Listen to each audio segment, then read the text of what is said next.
各位，我哋大家新年快樂，新年快樂啊！大家咧就重新所願。我哋今日咧就係26年26年3月10日， 3月10日，我而家喺呢度咧，喺我個徒弟杜林佳，佢係軍人嚟嘅，李老師係杜林佳嘅徒弟嘅太太。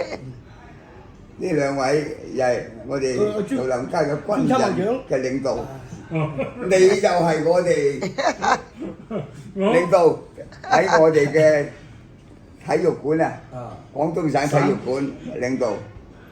咁啊，阿梁鳳儀咧就揸緊機啦，武術運動管理中心主任，推落嚟嗰陣時係呢個。今日揸緊機呢個咧就阿梁鳳好，儀啊。好，大家好。咁啊，今日咧我哋好高興。首先我要多謝杜林佳徒弟喺你呢個負責單位啊，呢個酒店同埋呢個貴賓廳啊，同埋阿李老師咧啊喺度接待我哋，我哋好感謝你啊！咁啊，今日咧我哋兩兄弟啊，咁我今年就91歲咯。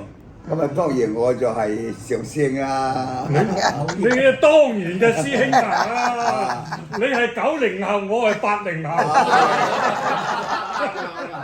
嗱，咁所以咧，剛才咧，我哋嘅真係啦，武林武術同門嘅兄弟提出咧，想我講一講我師公方玉雪。我方玉雪師公咧就係我哋蔡李佛。咁啊，我哋嘅蔡李佛裏邊咧就大家咧開枝散葉。咁啊，我哋呢個係流咧就叫做洪聖蔡李佛。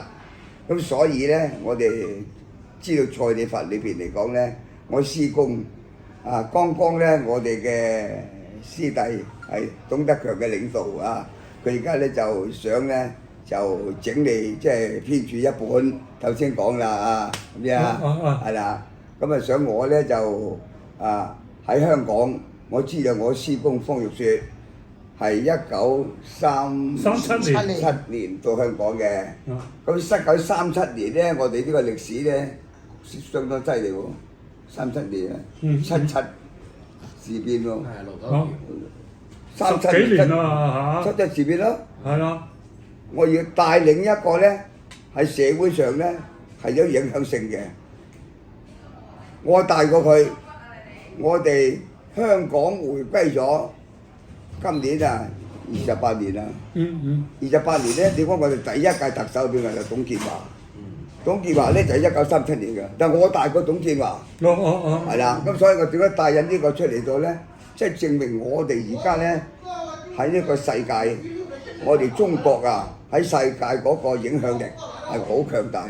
包括我哋裏邊啊，喺我哋中華嘅文化，尤其是我哋武術發揚光大，你又能夠負起呢個使命，將我哋嘅文化、體育、武術不斷啊去啊開枝散葉、發揚光大。